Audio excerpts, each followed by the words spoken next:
Hello guys, computer skills में मैं सौरभ आपका फिर से स्वागत करता हूं। जैसा कि हम लोगों ने पिछले वीडियो में HTML के बेसिक कॉन्सेप्ट और बेसिक स्ट्रक्चर के बारे में जाना, आज आगे हम बात करेंगे HTML के एलिमेंट्स के बारे में, जैसे हेडिंग्स हो गए, पैराग्राफ्स हो गए, तो और भी हैं। ठीक है, इसके आगे बोल्ड, इटैलिक, इन सब के बारे में बात करेंगे। ठीक है, तो सबसे पहले हम स्टार्ट करते हैं। तो HTML के 6 टैग्स होते हैं हेडिंग के। हेडिंग के टैग होते हैं H1, H2, H3, H4 and H6।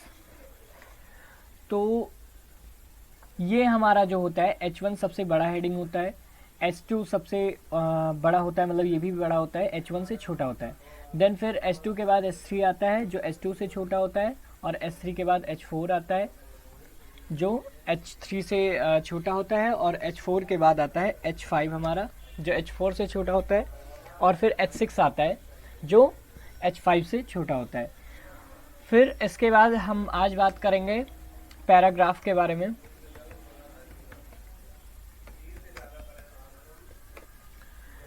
तो पैराग्राफ का क्या होता है? पैराग्राफ को हम हमेशा P एलिमेंट से डिफाइन करते हैं, और ये जो H1 है हम लोगों का, ये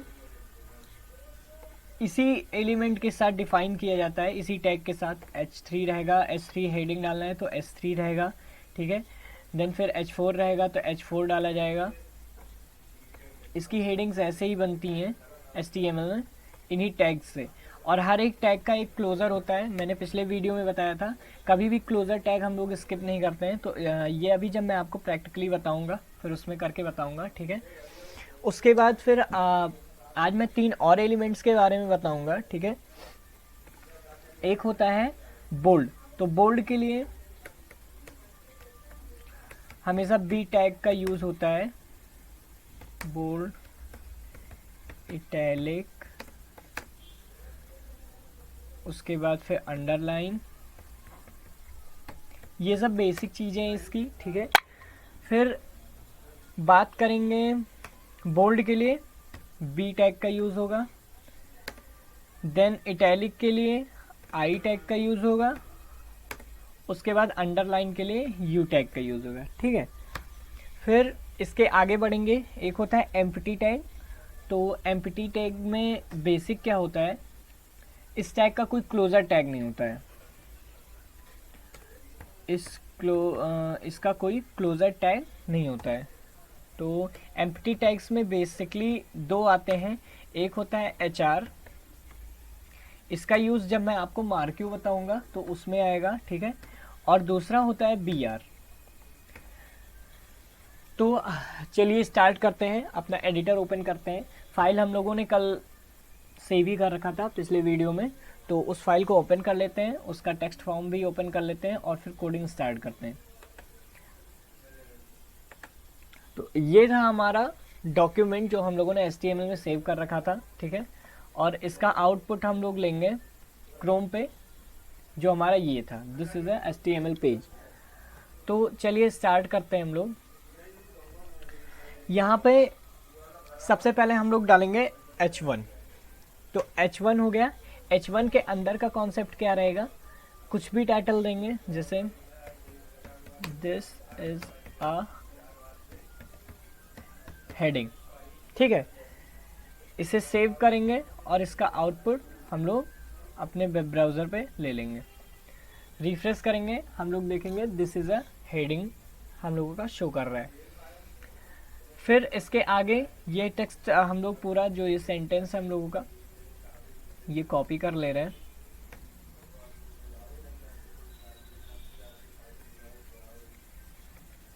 एंड फिर इसको पेस्ट करेंगे H2 में, H3 में,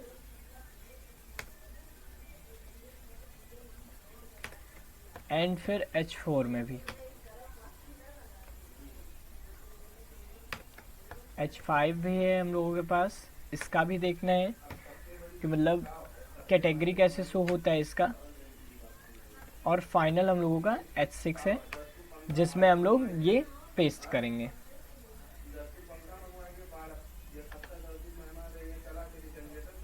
अब इसको हम लोग सेव करेंगे और इसका आउटपुट हम लोग लेंगे।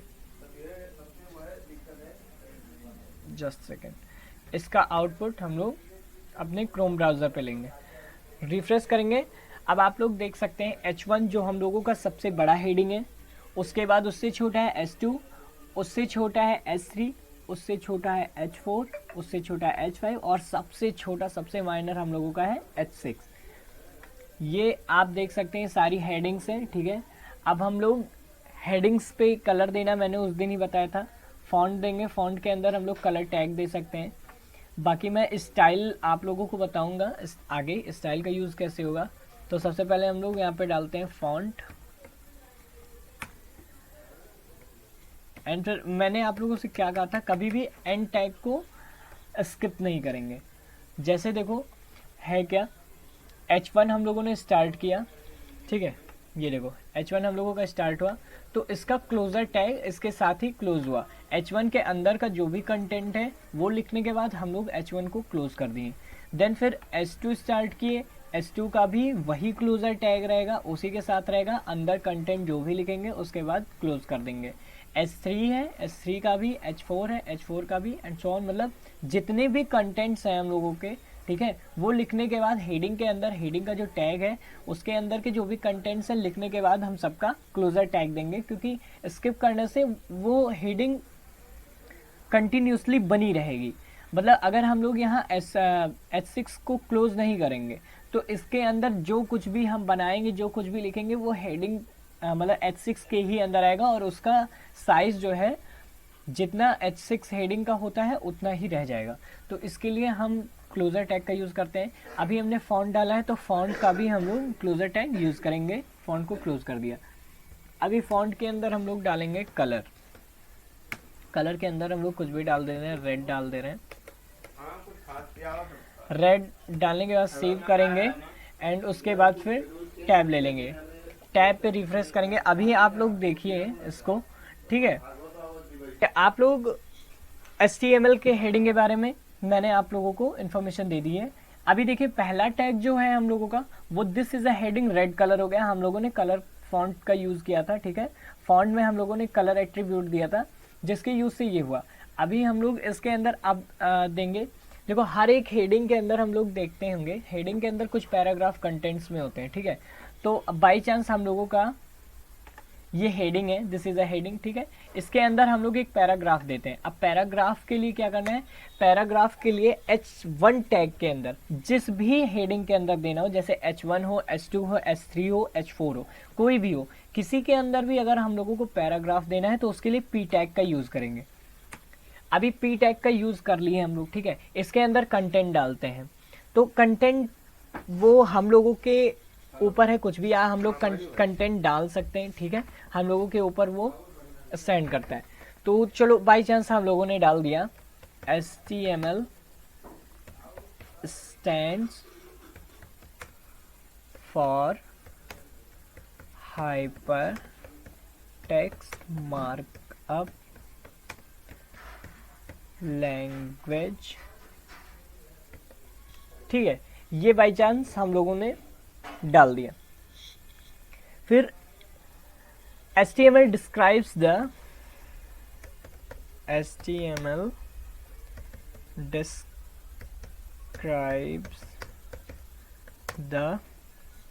structure of a web page.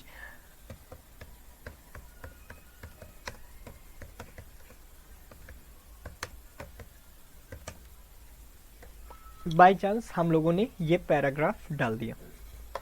अभी इसको सेव करेंगे, इसका आउटपुट लेंगे वेब ब्राउज़र पे। ये देखिए, तो ऐसे ही होता है। हेडिंग हम लोगों की ये पड़ी हुई है और हेडिंग के अंदर हम लोगों का HTML, ये हम लोगों का क्या है, अपना पैराग्राफ है। अभी ये पैराग्राफ हम लोगों का बन गया है।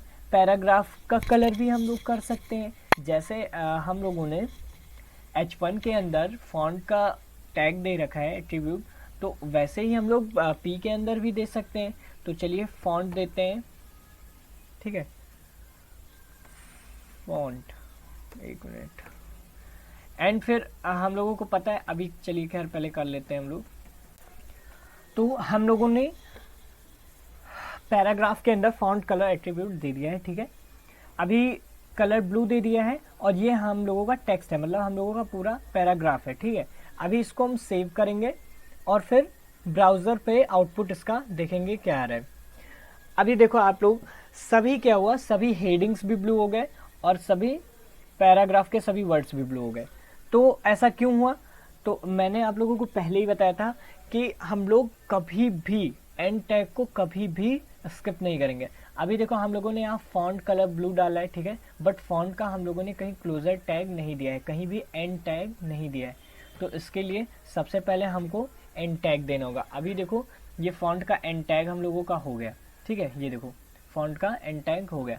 अभी इसको सेव करेंगे हम लोग और जाएंगे आउटपुट, इसका आउटपुट लेंगे। फिर देखो अभी ये हम लोगों का पूरा अपने उसी फॉर्मेट में आ गया है, ठीक है। तो ये ब्लैक हो गया, अभी तक ये पूरा ब्लू हो गया था। तो हम लोग कभी भी एंड टैग को स्किप नहीं करेंगे। फिर चलिए आप लोगों को बताते हैं अभी आगे इसका बोल्ड टैग और इटैलिक और अंडरलाइन, ठीक है। तो बोल्ड बेसिकली क्या करता है, किसी चीज़ को हाईलाइट करने के लिए हम लोग बोल्ड का यूज़ करते हैं। तो बोल्ड के जैसा ही एक टैग और है स्ट्रॉन्ग टैग, उसका भी यूज़ करते हैं, सेम वही वर्क होता है। तो चलिए हम आप लोगों को थोड़ा सा दिखाते हैं।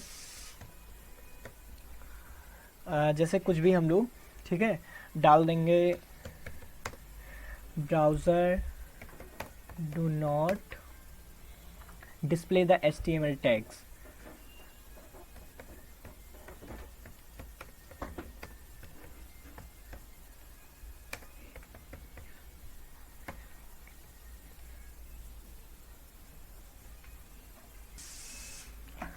तो हम लोगों ने ये चीज़ डाल दिया है, browser do not display the HTML tags. इसके आगे फिर थोड़ा सा और भी लिख देते हैं हम लोग। इसके आगे लिख देंगे but use them to render the content of the page.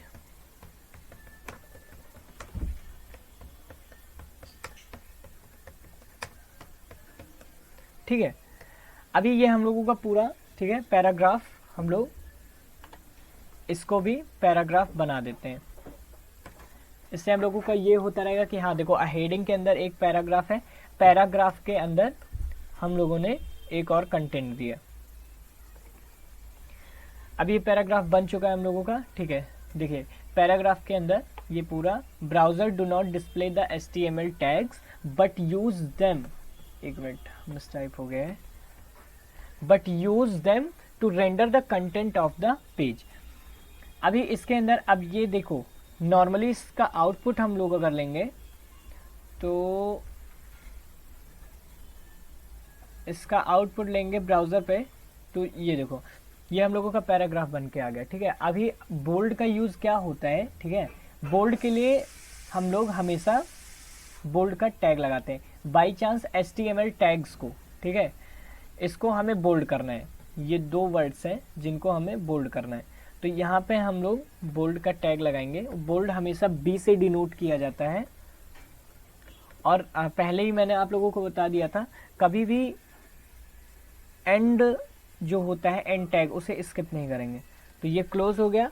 अभी हम लोग, आप लोग देख पा रहे होंगे बोल्ड टैग ये लग गया है और इसका क्लोजर टैग भी लग गया है, ठीक है। इसे सेव कर लेंगे, इसका आउटपुट ले लेंगे ब्राउज़र पे। तो आप लोग देख पा रहे होंगे, मैं थोड़ा सा जूम कर दे रहा हूँ उसको, ठीक है, आप लोग देख रहे होंगे HTML टैग्स ये हमारा बोल्ड हो गया, ठीक है। अभी ये बोल्ड था, अब बोल्ड के जैसा ही एक और होता है स्ट्रॉन्ग, ये वर्ड को स्ट्रॉन्ग और बना देता है। तो इसके लिए मैं आपको डिस्प्ले पे यूज़ करके दिखाता हूँ। स्ट्रॉन्ग के लिए स्ट्रॉन्ग टैग ही हम लोग यूज़ करेंगे, ठीक है, और इसका भी क्लोज़र देंगे क्योंकि क्लोज़र के बिना जो है ये सभी वर्ड्स पे लग जाएगा। अगर हम लोग एंड टैग नहीं देंगे तो ये सभी वर्ड्स पे स्ट्रॉन्ग ही ले लेगा। तो हमको ये देखना है कि हाँ हमको किस वर्ड पे देना है और उसी के लिए उस पे लगा के टैग और उसका क्लोज कर देना है, ठीक है। अभी रिफ्रेश लेंगे, एक मिनट,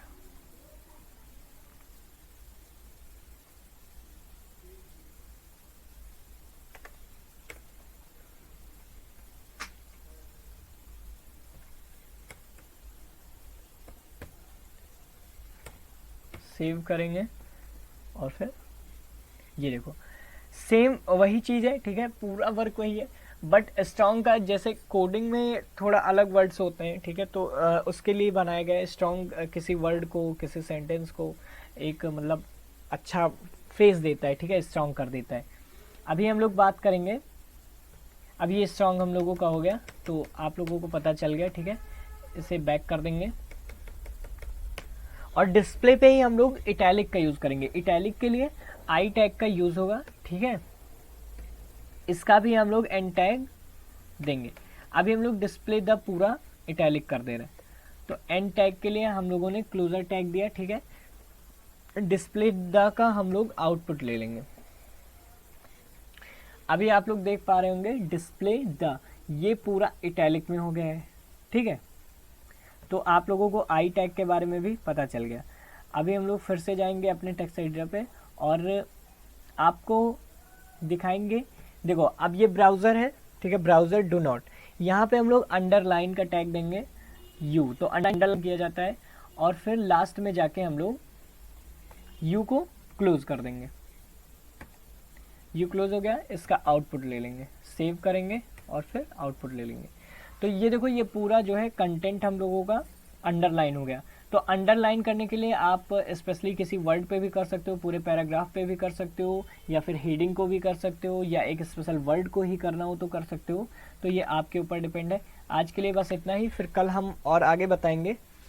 इटैलिक के भी कुछ टैग और हैं, जैसे बोल्ड का स्ट्रॉन्ग है वैसे इटैलिक का भी है, तो उसके बारे में मैं कल आप लोगों को बताऊँगा। और फिर आगे एम्प्टी, बी आर, और चलो बी आर में बता ही दे रहा हूँ। बी आर क्यों होता है, बी आर का स्पेशली वर्क होता है लाइन ब्रेक करने के लिए। तो बाई चांस अभी आप लोग देख रहे होंगे, ठीक है, इसके बाद कोई लाइन ब्रेक नहीं है, वो स्पेशल बाई चांस चलिए पेज है, ठीक है, एक मिनट, कंटेंट द पेज, हम लोग एडिटर पे चलते हैं, ठीक है, ये हम लोगों का कंटेंट द पेज है, ठीक है, इसे हम लोग कॉपी कर लेंगे, एक मिनट,